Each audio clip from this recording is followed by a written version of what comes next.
tonight, which is Tom Watson, and it's my duty to introduce Tom to you all this evening. Can everybody see?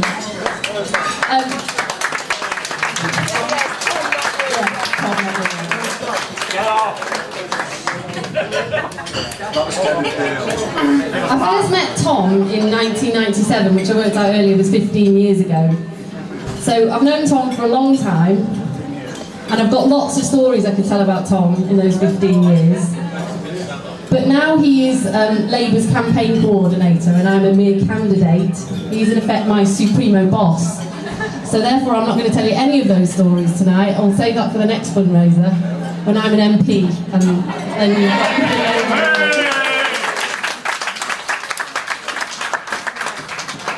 But Tom is easily one of my favourite, well, he's a good friend as well, but he's one of my favourite politicians, and I'm sure he's one of your favourite politicians too, because he combines the two things in a politician that I think are most important.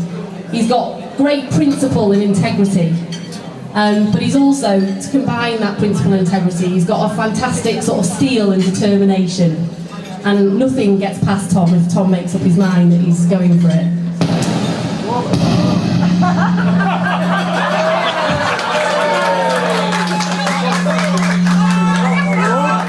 And he takes people out with a gun occasionally as well, as he was clearly doing there. But it was those qualities in Tom that led to the extraordinary events that we've seen over the last 18 months, 2 years, when, foolishly, Rupert Murdoch's papers decided to go after Tom and his family a few years ago. And Tom vowed then to himself and to his family that he would get his revenge and see them right. And that's exactly what he's done. He's effectively single-handedly brought down the Murdoch empire.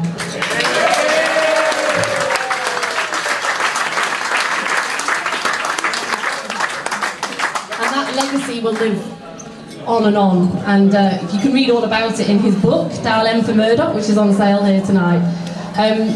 But without also reminding you to fill in the raffle envelopes and so on, without further ado, I'm now going to introduce the fantastic, the one and only, Tom Watson MP.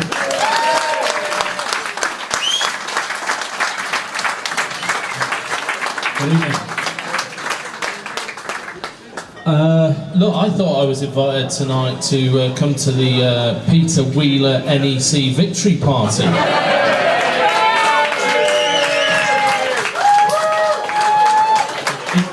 In fact, the last time I was at a fundraiser in Manchester, I told everyone to vote for him because then people in London always win. And he's beaten London, so well done, Peter. It's great to see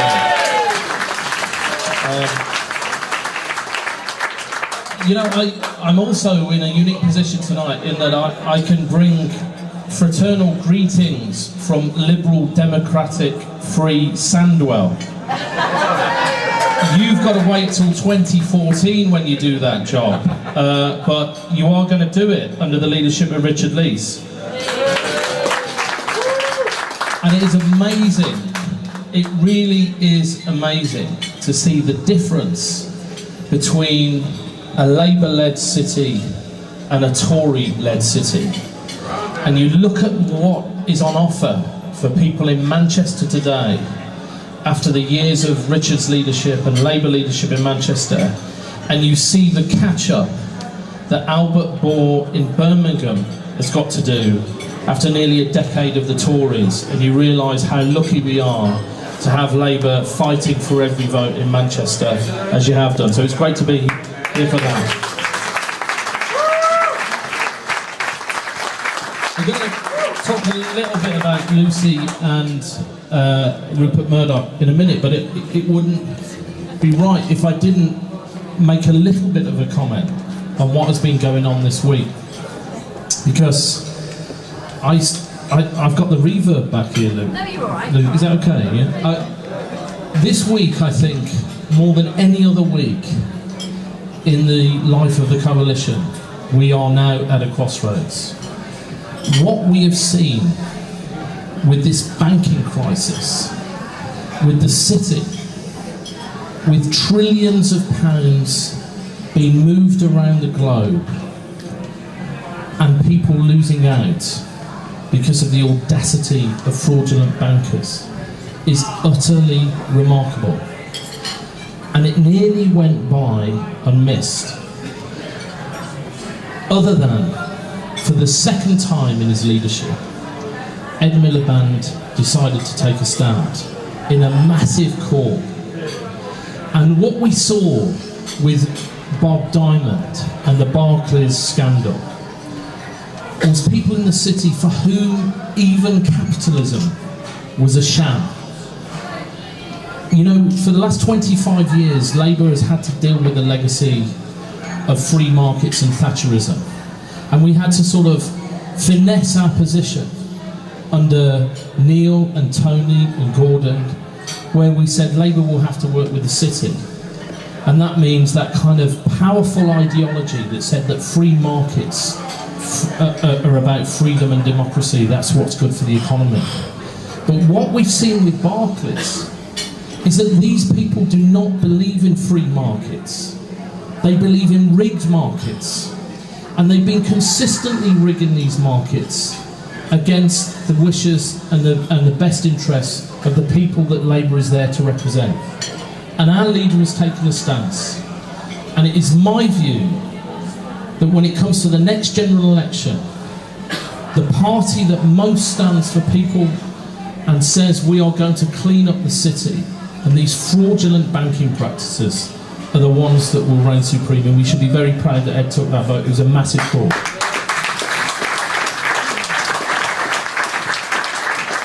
It's such a powerful force in the land that I think it will even impact on the by-elections that hopefully Lucy is going to win later in the year. I never take anything for granted. I never take anything for granted. And after Bradford, I never take anything for granted. This is Manchester. I know you're different. And you've got a great candidate. And if she's elected, she's going to make a massive difference to the people she represents, not just in Manchester Central. She has it within her to play a role at a national level that will make a difference in our country, and that's what you want from a Labour Member of Parliament. And that's why I'm here tonight. I'm very proud to be here, Lucy.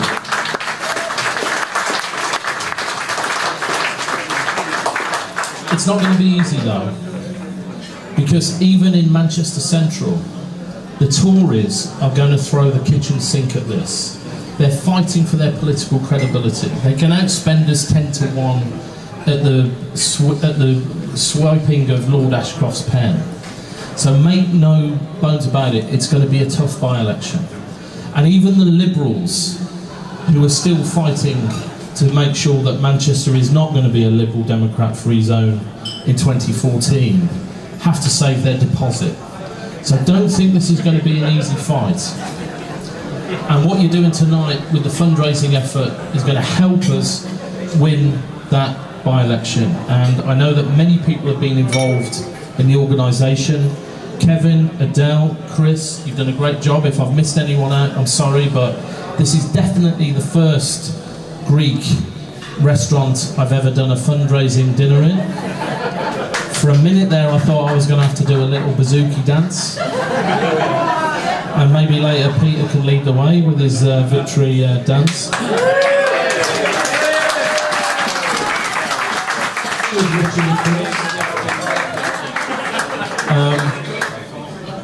But, you know, I know the reason Lucy really invited me was to talk a little bit about the Murdoch scandal and where I think it's going. And look, this is not a great story. It's a very dark story.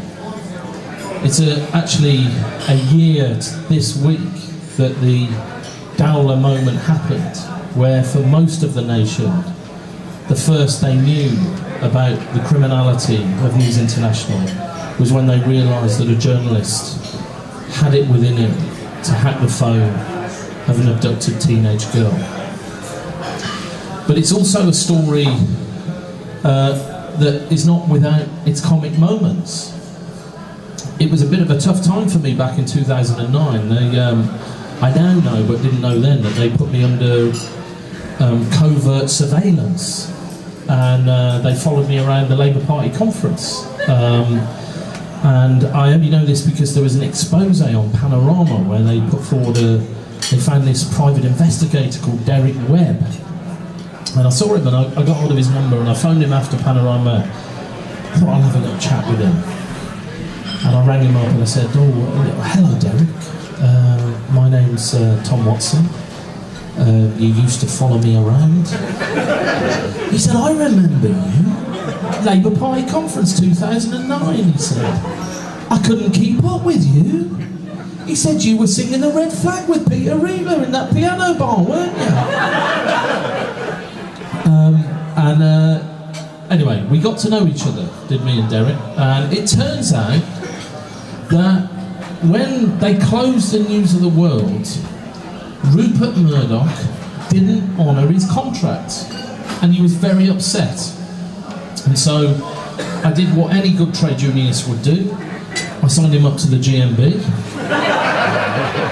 Paul Kenny, the General Secretary, gave him the finest legal lawyers in the land, and he's now suing News of the World for a breach of contract. And in return, he gave me the schedules of everyone he'd ever followed in 10 years. And I've written to all of them, because they've got a private civil case against Rupert Murdoch for invasion of privacy. So he did good in the end. But it is a dark story. And many, many people have suffered. And it's not over. And it's really a fluke that the story was broken by phone hacking. Because the truth is, there were other private investigators who did other invasions of privacy. There were the computer hackers, there were the blaggers, there were the people responsible for covert surveillance, there were the audio-visual people. One of them called Conrad, who also followed me around, and he was the audio-visual specialist. That slightly freaked me out. But anyway, I've not met Conrad yet. And this will be revealed. And it is my view that when the criminal cases come to court, there won't just be criminal cases for phone hacking. I think there'll be criminal cases for computer hacking, for conspiring to pervert the course of justice, for perjury, for blackmail, for bribery. This was a company that was absolutely rotten to the core, rather like the trading floor of Barclays. And the similarities are amazing. There you've got Rupert Murdoch, who essentially has monopolistic tendencies and wanted to dominate the market. And with Barclays you've got unaccountable elites like Rupert Murdoch who wanted to rig a market. And the challenge for politics is to say to people that never again we allow these unaccountable elites to wield such power in the land that they can even compromise prime ministers and policemen. And that's the lesson. And some point in the very near future, Lord Leveson will report, and at some point after that, whatever inquiry happens, there will be a report on the banking system. And that will be when we in this room have to unite once again, politically, to force our opposition parties to do the right thing. I was very much hoping that David Cameron would unite around the leadership of Ed Miliband on media reform, but in the last few weeks it looks like the Tories have shifted their position on that. And I think it's going to be down to us to build alliances with all institutions in civic life, from the trade unions to the women's institutes, every other civic group that thinks that what happened to Millie Dowler was wrong. We've got to show leadership on that, because we're going to have to force David Cameron to act through people power, not because we've convinced him it's the right thing to do. And the same will be true with the bankers. And we can hope that the Tories do the right thing, but in our heart of hearts we know they're going to fail the test. But we've got to fight for it. And when it gets to the general election, if we've done that, with Lucy as the MP for Manchester Central, with Ed Miliband leading us as a Prime Minister in waiting, I think we will win that general election. And we will have the opportunity to change our country for the good, once and for all. So thanks. It's great to be with you.